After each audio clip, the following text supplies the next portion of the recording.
And we're back. So now we're going to carry on the this not blind playthrough. I've done this many times, but we're going to carry on my current playthrough of Oblivion Remastered. So now we're going to, now that we've gotten out of the Imperial prison at least. Actually, I'm going to get out of there we go. Get back into first person.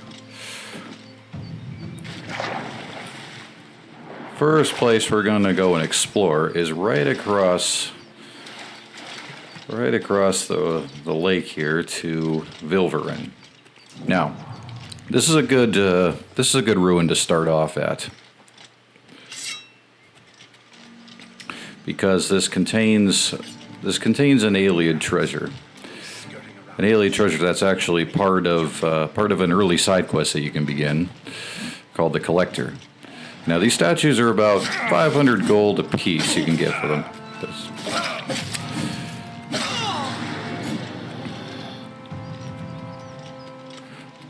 Okay, just took care of that guy. Now we have. All right, here you. I need to get a shield.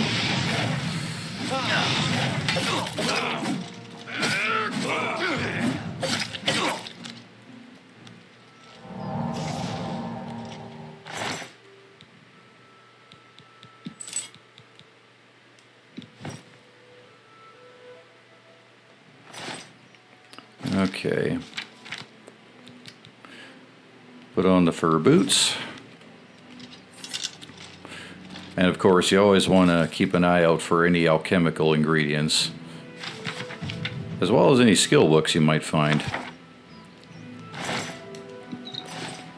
You always want to look for any good loot.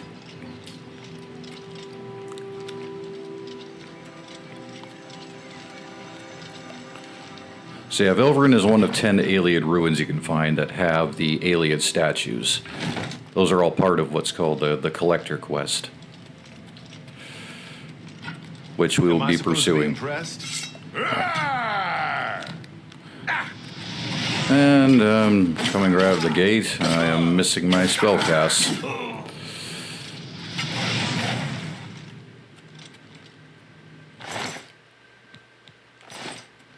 Okay, you have nothing. Oh, I activated a trap. Oof, missed it though.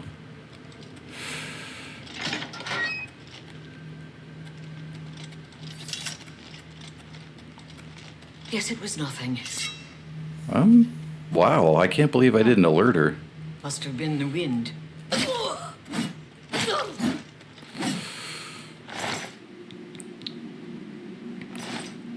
Oh, here we go. Iron shield. Nice. All right, let's equip that.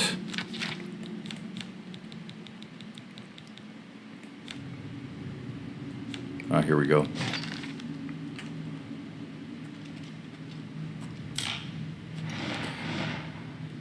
Gotta deactivate those ball and chains, or spike balls.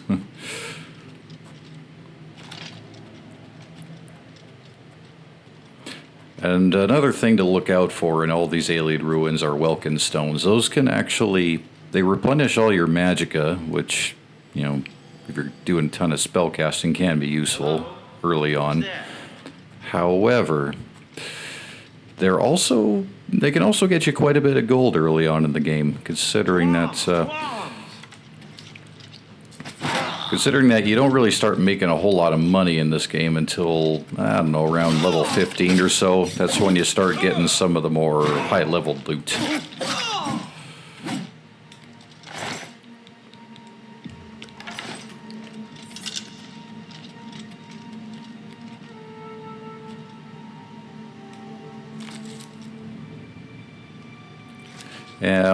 And you want to collect as many food items as possible, because they all have the same potion effect, restore fatigue specifically.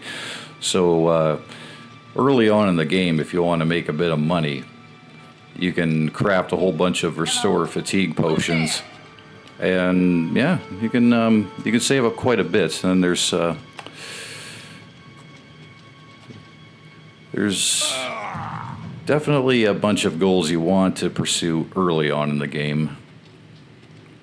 And we'll be going through all those shortly. I thought mud crabs were fearsome than you. I like how they always say that. I thought mud crabs more fearsome than you, yeah. Yeah, now you're dead. I don't think... Never had a mud crab kill me.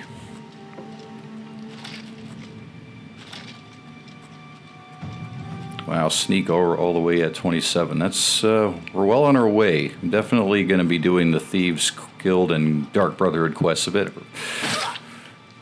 early on. What's that? Must have been the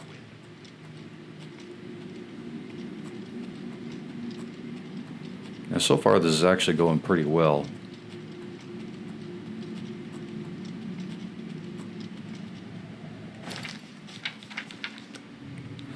I'll be saving regularly, and I suggest you do that too.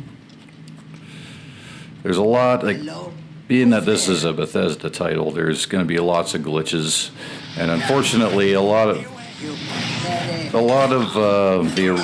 the glitches from the OG version of Oblivion carry forward to this game as well. Where are you? Whatever it was is gone now.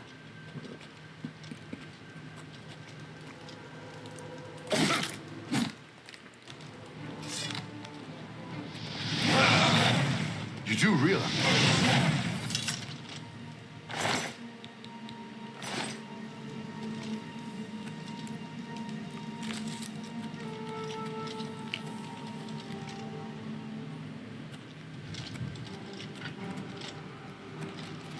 Oh, didn't see you.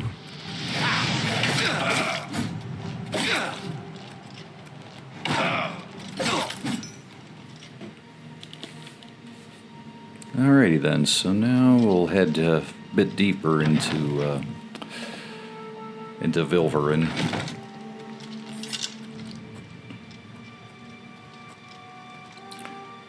This ruin has a bit of a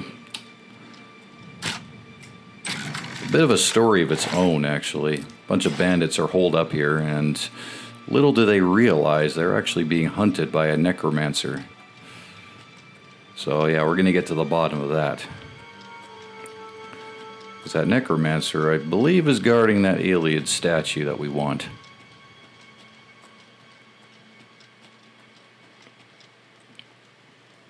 Okay, that guy's sleeping.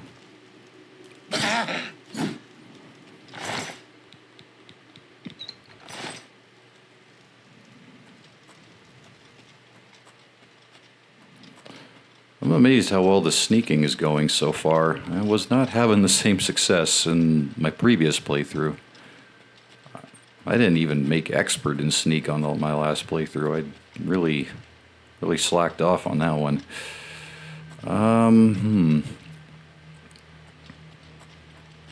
Can't remember how I get further in. I know there's a switch or a button I have to press.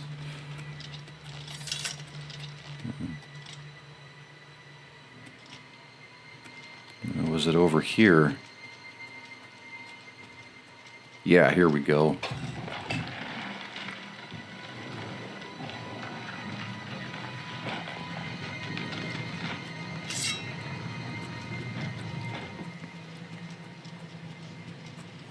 Yeah, so this is one of the thieves that went missing. Or one of the bandits that went missing.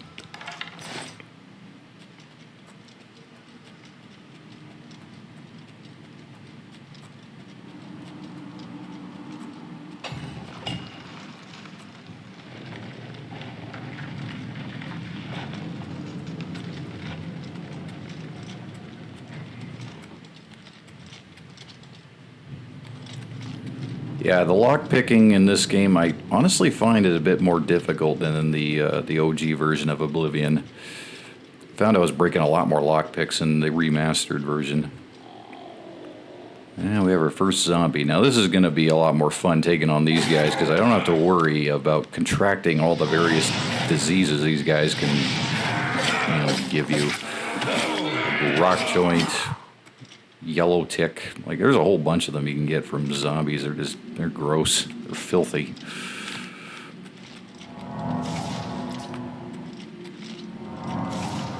That was always an issue with playing early in the game. Before you get your restoration up high enough to cast the Cure Disease spell, you'll end up having to go to the chapels a lot of the times to appeal to the gods for healing. And if you get infamy or too much infamy early on in the game, you're kind of gonna be screwed if you play as an evil character in the low levels before you can learn how to cure diseases by yourself. So just something to keep in mind. Oh, and I've been neglecting to pick up Welkin stones, haven't I? Doggone it. I know there were a few back there that I missed, but whatever. I'll just try and be more vigilant in collecting them now.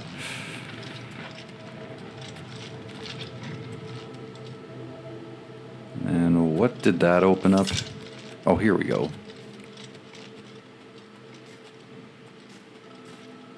A few skeletons. Ah, he saw me.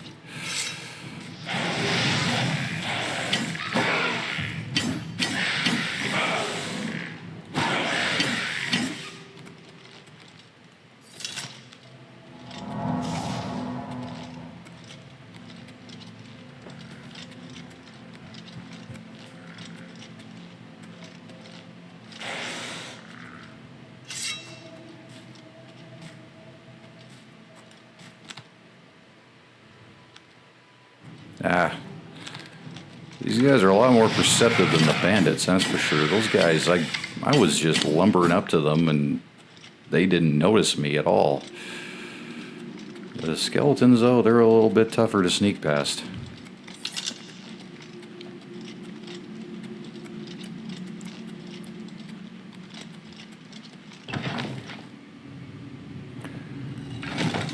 So this is a great ruin to begin the game with, I find. Bandits are relatively easy to kill. Like human NPCs, that is. Some of the undead can get a bit more challenging. Not right away, like in the early levels, but once you get to like level 10 or so, they can start to get challenging.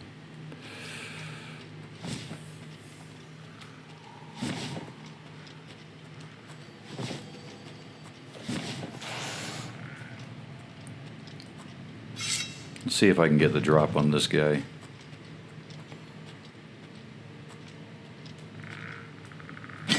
Oh, yeah.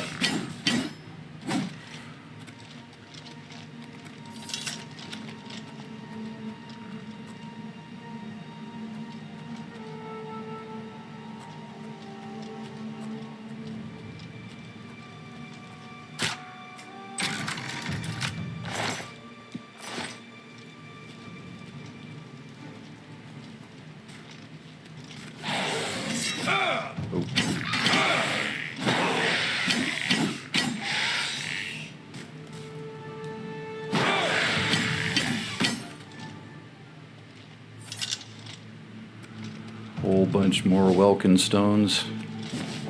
Be selling most of these. Again, Welkin stones, I think, honestly, I don't think I've ever used one, but yeah, they just replenish your magicka.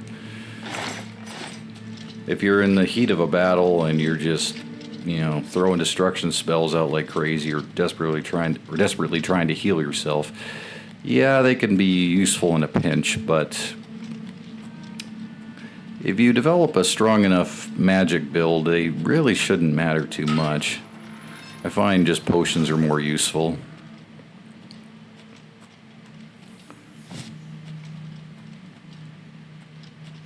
And I don't remember if it's this one that activates the...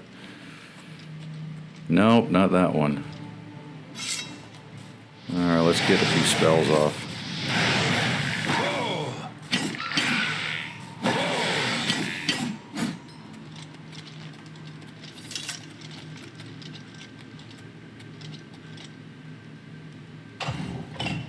Okay. I know one of these, I think that's the chest that has the key to the door.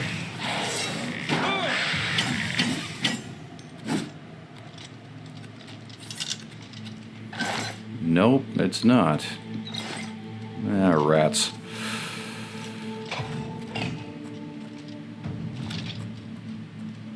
Yeah, here we go. This is the one. Vilverin chamber key. Perfect.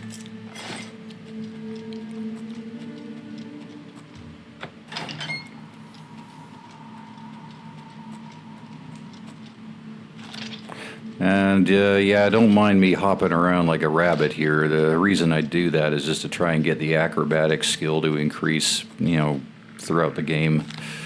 So yeah, if you wonder why I'm jumping all the time, that's why.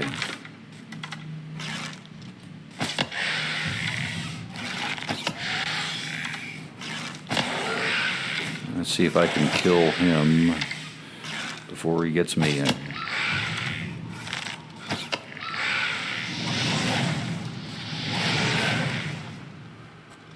Now, whenever you see a pedestal that is covered by one of these ornaments here, it's usually guarding a Varla stone, and those are incredibly valuable early on in the game. Their base value or their average values is 1,000 septims or 1,000 gold, which is, again, huge. They are very useful, though, given that they recharge, I think, all of the enchanted weapons that you're currently carrying. So that's, like, again, that's a major benefit. I find it's better to save the Varla stones for using on my enchanted weapons versus selling them right away. Especially like early on when you use enchanted weapons. Because enchanted weapons are, well,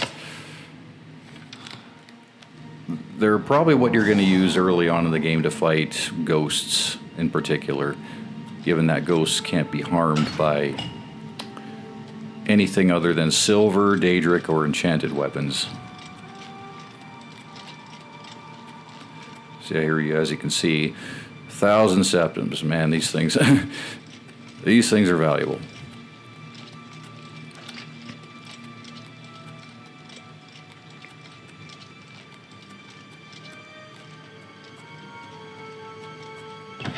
Now here we go. Now we're getting to the end of the dungeon here.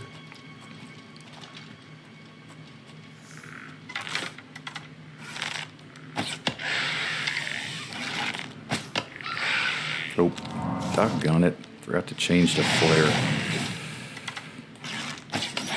Okay, that's it. You're dead.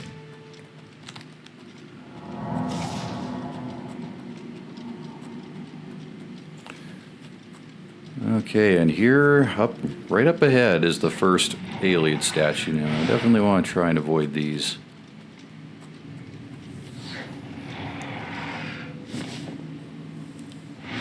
It says it's worth 250 gold, but if you sell it to any just average or random vendor, you're not even going to get that for them unless you have a high mercantile skill, which we do not have right now.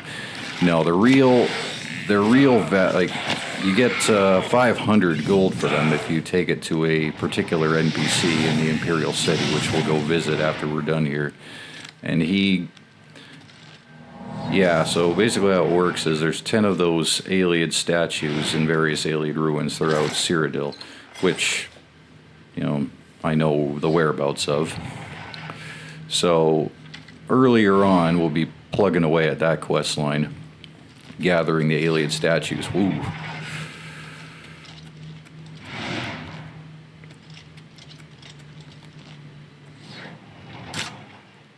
Ah, there we go. Broke the first lockpick. Yep, second lockpick. Doggone it, I hate the lockpicking mechanism in this game. There we go. Definitely going to get Nocturnal's key sooner than later. And if I can just get to my flare. Okay, I might need to. Alright, now why am I using a bow and arrow? Now I'm almost dead.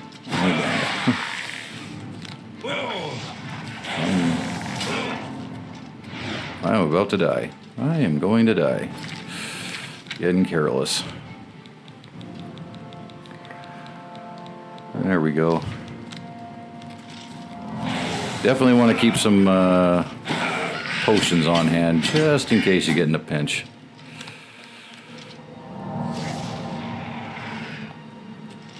And I keep forgetting how little heal minor wounds does. So yeah, you can't really rely on that when you're, in a fight for your life. Definitely want to get that restoration skill up so you can get some better healing spells.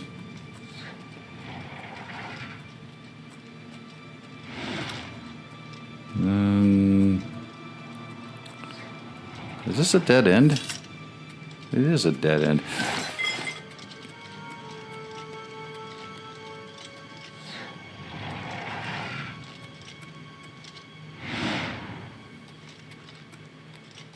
Okay, here we go. Now we're getting somewhere.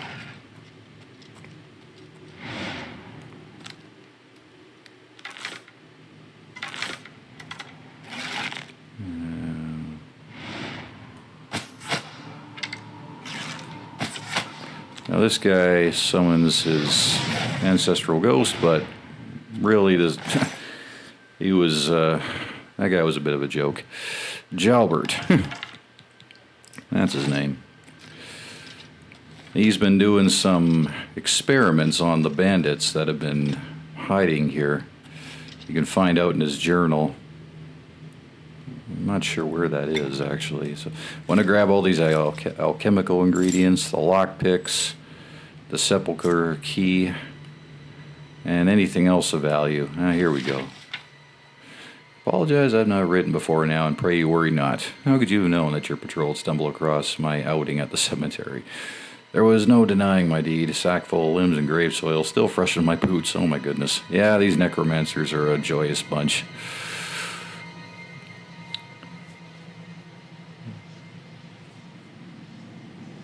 Okay, until then, remain vigilant and always hidden. Captain Cardius. Don't know anyone by that name.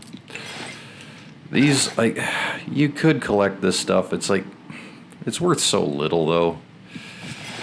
Really is. Bronze amulet. I was hoping that there would be something a little bit better in the Ayleid reliquary. So Ayleid chests kind of just contain random loot. Not a whole lot of value. Ayleid reliquaries and coffers tend to hold the more valuable stuff, like large sums of gold, enchanted items, perhaps.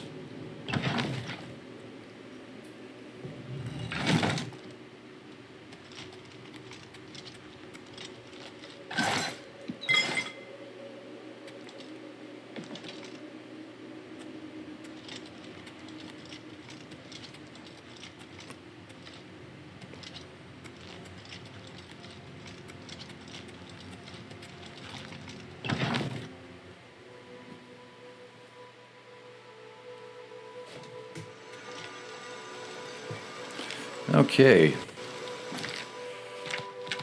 We made it out of there. I have only one repair hammer, my goodness. I definitely want to use it to... Okay, I managed to get one repair out of it before I broke it. That's going to be pretty typical. Pretty typical until we improve our armor skill a little bit. Oh, I forgot to sleep on the on one of the tents there to level up, but I can do that after. Speak. And I'll go over the leveling up and how that works here as well. One thing I like to do early on is Please. Go ahead. go through a lot of these crates and see if I can find some repair hammers or other useful early game items. It's a little tedious, but I think it's worth doing. Hi there. What is So it far, we're not really getting much. Like torches, I don't care about. Random clothing items, I don't care about either. I just want... Yeah, I'm looking for repair hammers primarily, because those are... They'll cost you around 20 septims a piece, which is quite a bit of money to spend early in the game. So you definitely want to try and find whatever freebies you can. And then obviously any food items you want as well, because you can use those. Once again, we'll be using those to make potions that we can sell. And oh, here we go. See, we got one repair hammer. Oh yeah, and whatever gold you can find. Every now and again, these will, I guess, refill with whatever random loot you take out of them, or.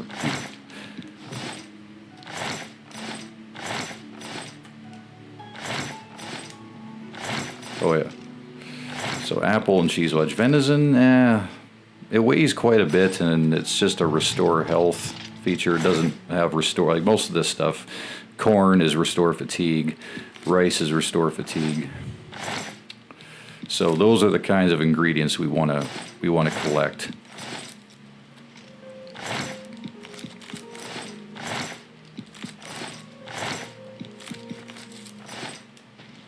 There's a lot of that stuff over here by the by Red Diamond Jewelry and the feed bag. A lot of cheap food you can buy there too, but honestly, why waste your money on that stuff? Just just loot the crates, or better yet, break into someone's house and steal it. That's something that another thing we're going to do early on is get into the Thieves Guild. Although, actually, on second thought, maybe not. I might just do the Knights of the Nine quest early on, because you can get a lot of great loot for for early game characters with the Knights of the Nine quest. Like the armor is great to have, the weapons are great to have. So I think I already went through all these boxes. So let's try and repair my gear a bit and see what happens. So weapons first and then armor. If your armor breaks, it's not really the end of the world.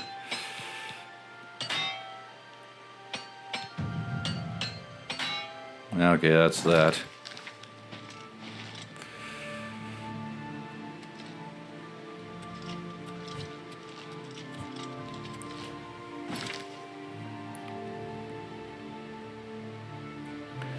Alright, so now we need to find a place to sleep. So I think what we'll do first is I'm gonna head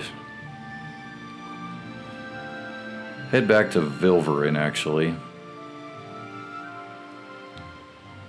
Hopefully there might be a couple enemies we have to kill, but there's a free place to sleep there for now. Normally, if you want to sleep somewhere, you either have to buy a house or pay for a hotel room.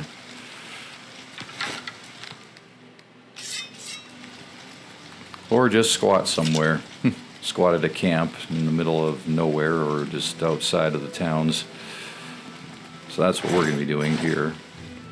So we don't have to sleep for very long. Actually, I'll just I'll sleep till the morning hours, and then I'll head back to the Imperial City, and then we'll have a little chat with our next NPC we're going to be dealing with. Okay, now leveling up. Leveling up in the remastered version is a lot different than in the OG version. In the original version, you would level up only based off of the skill increases of your major skills. And only then, depending on how many of skill increases you had, would determine just how much you can increase your attributes by. So this gives you 12 virtues. So you can spread 12 increases of your attributes up to a grand total of 5 across 3 different attributes. Which is way better than what you could have done in the first game. So, or in the original version of Oblivion. So, say you wanted to, like, say you had your major skills were like blade and destruction and armor and, well, just to name a few. you increase those skills, and then you get the ability to level up. So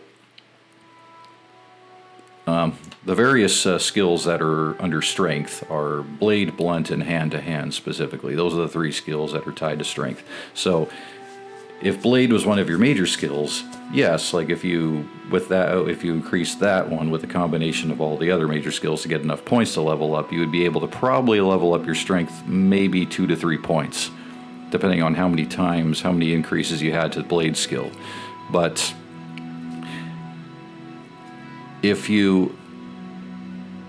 they're the lesser skills, not your major, but your lesser skills, all the other skills in the game, would also determine how much you could increase those attributes. So the only way to be able to increase your strength by 5 in the original Oblivion was to not just increase your blade skill by at least 4 or 5 points, but also increase the blunt and hand-to-hand several points as well. So it kind of made you, like, if you wanted to really maximize your attributes in that game, you really had to play carefully and methodically. You had to methodically choose which skills you wanted to focus on each level. And it kind of, detracted from the overall role-playing experience, I found. Because now you're all worried about, focusing on certain skills rather than just playing the game, So this is a welcome change, to be sure. You can just increase whatever skills you want and choose, and level up your attributes accordingly. And they're quite generous with the amount of points you can put into attributes each time you level up. Like 12 points is a lot. The only catch, though, is that if you want to increase luck, it counts as 4 virtues for just 1 point. Now, luck is definitely, like, it does have its advantages, and I'll get into those at a later date. I don't remember what those advantages are at the top of my head. I'll have to look, read over that again. But so yeah, we're going to increase. I like to put 4 points in each attribute at a time. So I'll increase my strength again, because you definitely want to get your strength up early on. And I'm going to increase my willpower by 5 points. Just don't want to, because that's looking a little low right now. I definitely want to get the willpower up. And my intelligence is kind of high enough. It's sitting at 55, which is already pretty good. So I'm going to get some into endurance, because agility and speed are good, but I do need to get my endurance up. 30 is pretty low.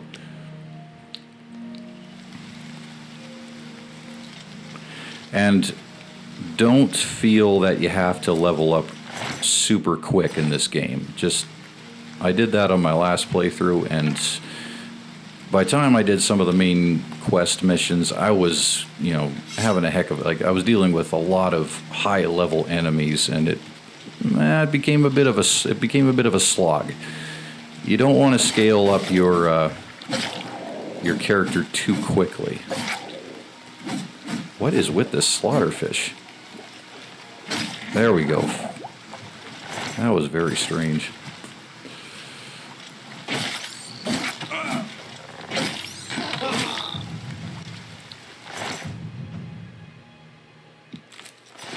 Well, anyway, I'm going to wrap this one up here. We took care of Vilverin. We went over the leveling system. That's a good start, or good time to end this one. And next episode, we'll head to the Imperial City and sell off this Ayleid statue we found in Vilverin and get started on the collector quest. And after that, we'll see where things go. This is, like I said, just going to be a true role-playing experience. I'm not going to focus on any one particular quest line at a time. I'm just going to kind of go wherever the wind takes me here. I just want to try different quests at a different pace than I usually do. So anyway, that's that. See y'all later.